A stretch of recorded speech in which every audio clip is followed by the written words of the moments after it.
Hello, Third Stall Garage. My name is Doug.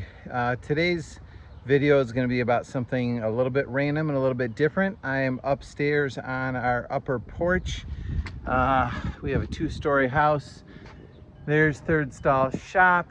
You can see my car, utility trailer, little garage in our backyard. I built this railing around the deck a couple years ago, and we love this space. It's a great view of the yard and a place to hang out, eat a meal in the summer. The problem, as you can see right now, is I can't see a thing and it's hot because there's no shade up here. So today's episode, we're going to try to solve that problem.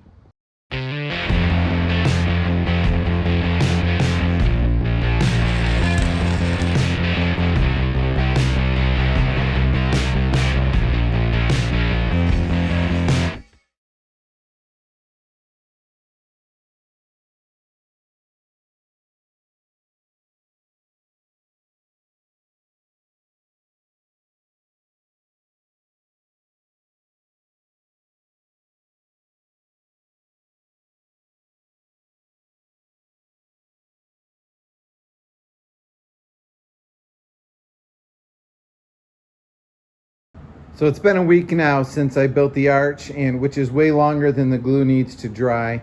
I did end up moving these blocks forward about another 6 inches to give me a little sharper arc. Learned a couple things. One, I like the shape of that. That seems about approximately what I'm looking for. Second thing I learned is putting the glues on, a bit of a mess. I'm going to try with a roller next time instead of a brush.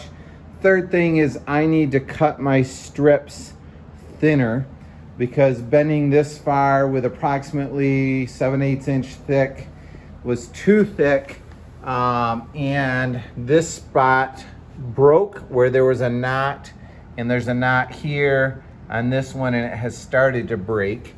So that's going to mess up my test, but my job now is to take all the clamps out and try to pull it off of the holding blocks and just kind of see what it looks like, how much it springs back, and how much arch there is. So let's take a look at it.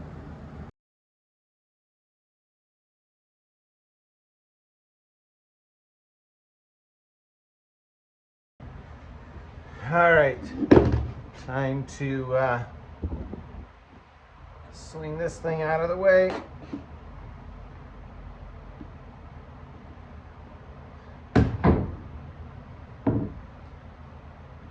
There was maybe in total about 1.5 inches of spring back, so maybe 3/4 of an inch per side. I'm really happy with that. All right, let's look at it more closely. So things that are going to affect the strength of it.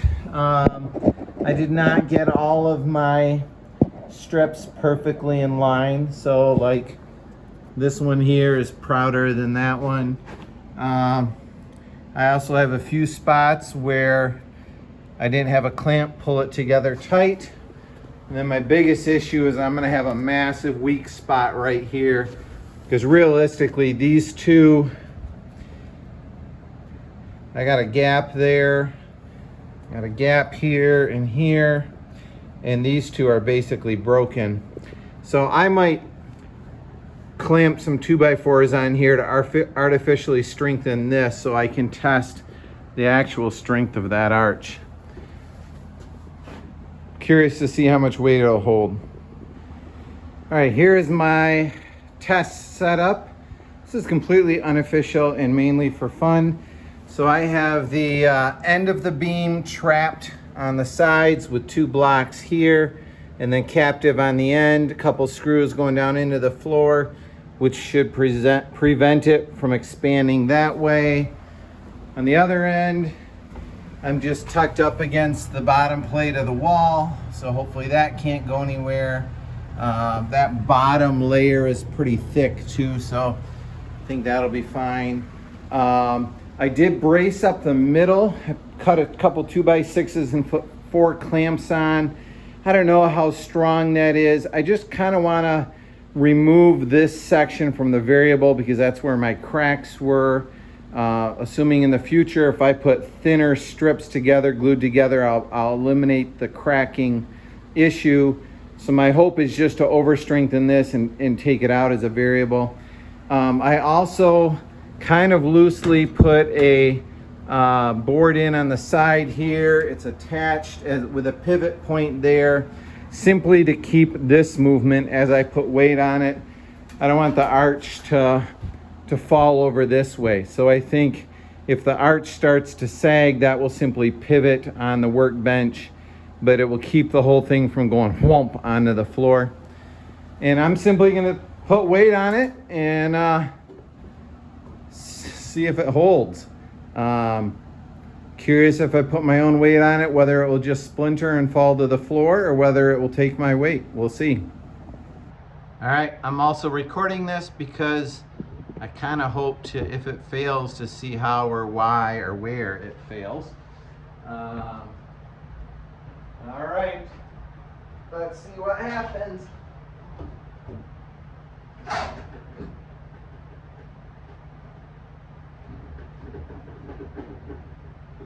That feels really solid. So that's about 200 pounds. On a good day, the standard deviation of maybe 15 pounds. Bouncing on it. I got nothing. That was better than I thought. Hi. This time we're going to try again, except I took the 2x6 blocks off. So in essence, I really only have the middle two layers that have any structural strength in this little middle spot here. So I'm assuming this is going to splinter, but I'm really curious to see what'll happen. I see a little flex as I move back and forth. But even as I jump on it, I got nothing.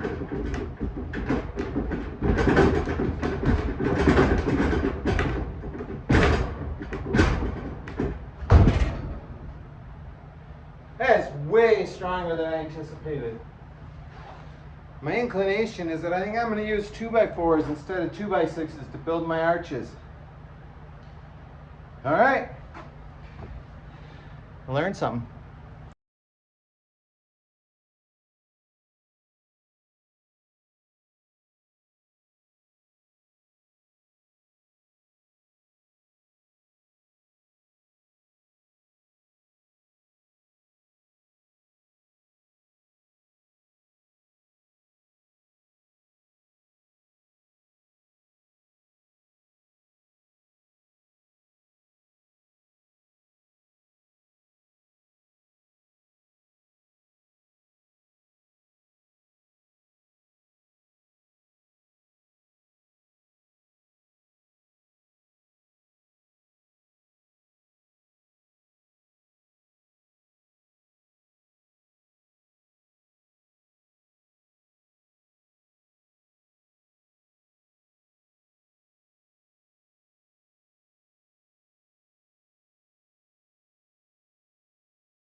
All right, so to make the arch, I've got 16-foot 2x4, and I have the fence set on the table saw to about 5/8 of an inch, which will give us 5 strips to laminate. So my brother Ron's on the other side of the camera. He's gonna help me catch these as we cut them.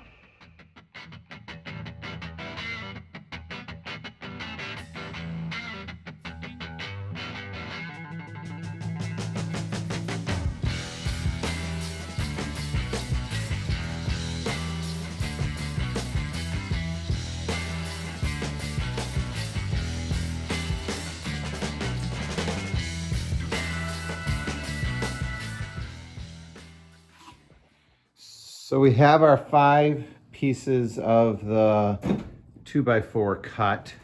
I then took it and marked the center because then when I put them in the form on the floor, I know that my center of the arch is right in the middle of this 2x6. So my form has a 2x6 here in the center that it bends around, and I have a 2x4 screwed to the floor there, which sets the middle of the arc, and a 2x4 down there, which sets the other arc. And then the same thing on this side, a middle and an end. When I bend it, it gets really tight between there and there. Sometimes it rests against this 2x4 or not, so I clamp it to that just to keep the same radius kind of the whole time. The way my saw is set up, it's just kind of the way it worked out. My last cut tends to be just a bit thinner than the other 4. So typically that's the one I bend first. Although you have to be really careful. I've learned the hard way. Wherever there's a knot, that's a weak spot, and the arc the arch will tend to break when it's first bent at the arch. An extreme example of that is my test one here, which I cut way too thick, but you can see how it broke around the knot there and it broke around the knot at the bottom. So I typically do that first bend really carefully. And then if I sense it starting to crack or hear it starting to crack, I will try to clamp it to the board next to it if it's the second, third, fourth, or fifth one, just to kind of strengthen it. So next I'm going to take my roller. It's just one of those narrow trim rollers. I took the cheapest sponge roller I could, or foam roller I could, and cut it with a hacksaw because that was the cheapest way to do it. And I am using Titebond 3 Ultimate Wood Glue, rated waterproof, rated for exterior and interior. So roll that on and start putting it in the form.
Hello friends, it's been a long time since I've worked on this project again, so I'm not sure exactly where the last video left off, but here are the finished arches, or relatively finished arches. I'm done sanding them. That was a mountain of work. After sweeping up all of the sand, I have a giant tote and a bag full of sawdust that I will use for making fire starters for the wood stove. Today I hope to finish the arch building process, figure out where they need to be notched on the bottom to where they will mount to these 4x4s. I'm also going to kind of sort them. They're sitting in the relaxed position, and you can see that some are a little higher than the others. So I'm just going to try to blend, to pair them in order so that, you know, these in the back here that are a little taller, we'll put all the shorter ones together, although they do flex and spring a little bit. Oh, lost my balance. So I think I'll be able to get the roofing material to lay flat on them without too much difficulty. I did make 12 of them. I think I only need 10 or 11, which ends up being a good choice, just so you know. This one is a twisted mess. I don't know what happened in the making of this one, but I don't know, it doesn't look as bad on the camera, but it's a bit of a curly Q, so I'm not gonna use that one at all. So I hope to finish notching these today, and then I'm excited to stain them in polyurethane and see what they look like. It's time to get back to it. So the arches will sit on a 4x4 like such. So I need to notch each of them. Need to notch each end of them to sit on that 4x4. So my first one, I measured very, very carefully and cut a notch on both sides. And then basically set this one on top, lined up the ends, clamped it, traced my line, and now I'm cutting this notch, cutting the notch on the other end, and then repeating the process like 11 more times.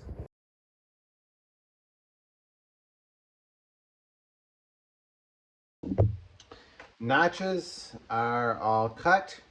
Now I'm worried about, as the snow builds up in the winter, the arch is going to want to collapse, which is going to want to push it out. So I need it to not slide off of the 4x4 that it's on. So I am drilling a 5/8 diameter hole. Bought a chunk of steel tubing, 1/8-inch wall at the local scrapyard. Cut it into 2-inch chunks, and now I'm going to drill a 1-inch deep hole in the arch and in the 4x4 and just pin the two of them together to lock them in. So now I'm just at a Forster bit. I'm going to drill these holes.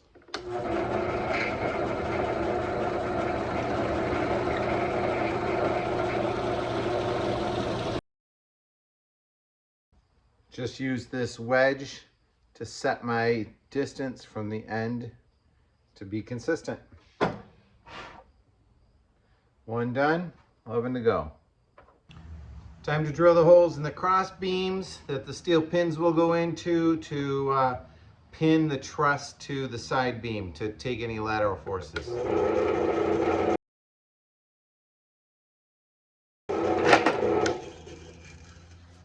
One done, 21 more to go. All right, so final sanding is done, and they're all dusted off here in the shop. I have Minwax Golden Oak stain. Why am I using that color? Mainly because I like it, and I have a bunch of it that I bought for a oak floor staining project in the house. So just got a clean lint-free rag, and we are applying the stain. After the stain is applied, 3 to 4 hours later, I'll start putting on coats of an oil-based polyurethane to seal it all in. Starting to look beautiful. Today assembly starts, so the polyurethane is done. The two beams are up. There are 4 GRK screws in the bottom of each one, holding it to the top of the post. Those go in, I think, 2.5 inches. Should hold it down pretty securely. Okay, so we're assembling the arches on. You can see the notch. Then there's a steel pin that is just I think it's a 5/8 1/8 wall that goes into the post, and there's a hole in the notch. Notch slides on top like so, and then we have a 5-inch long screw that goes from the top on down, and this will just hold it temporarily until the roofing is on and I get hurricane straps on. All right, one more done. 11 to go. This is what it looks like as they're going in. It's my son Ben. Hi Ben. Hello. All right, so we are putting the screws in. Highly contested on the internet. Do the screws go on the ridge or in the valley? I subscribe to the theory of putting them on the ridge. This last one hangs over just a bit, so I put one in there. My pattern is going to be 1, skip 2, 1, skip 2, 1, skip 2, and then this one will overlap with the next sheet. Ignore that one, that was a mistake. First sheet is in. We will work our way all the way across the top to the other side. We did put a 2x4 across the top to set our 16-inch spacing of the trusses. That way we don't need to worry about things wobbling as we go across. Also makes it sturdier because none of us like heights. All right, back to it. All right, quick update for you. We have first half of the roof done. We're working on the second stretch. We're working basically off of, there's our stack on the roof, and putting screws down every 3 ribs. We have half of the roof to go yet, and that last piece is probably gonna be the hardest one, because I don't know how we're gonna get to it. None of us have the guts to walk on the roof, just due to our fear of heights. And it's raining. Well, there's a little blue sky right there, but why is it raining now? Murphy's Law. All right, back at it.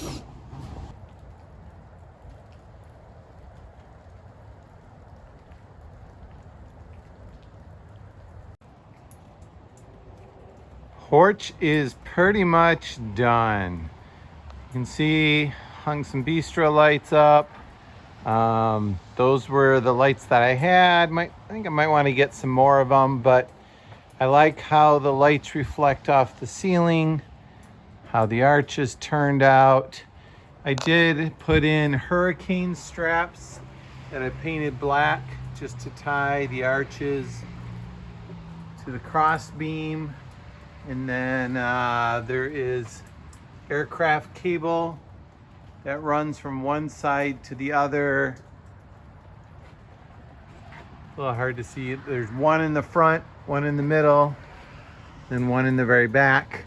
And that's a 1/4-inch stainless steel cable with 2 1/4-inch cable clamps on each side.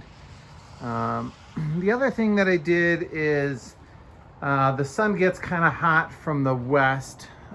This is the west. So I put a rope cleat down here. And then have a shade screen that rolls down. So it's just got a piece of PVC pipe across the bottom.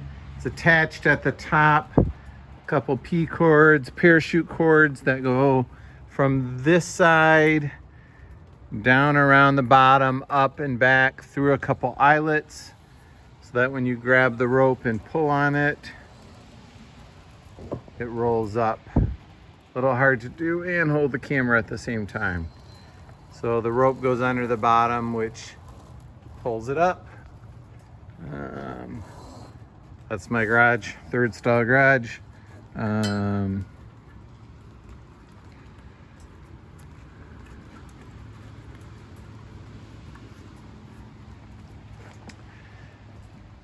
So far, I'm happy with it. Power comes from just a light that was on the side of the house.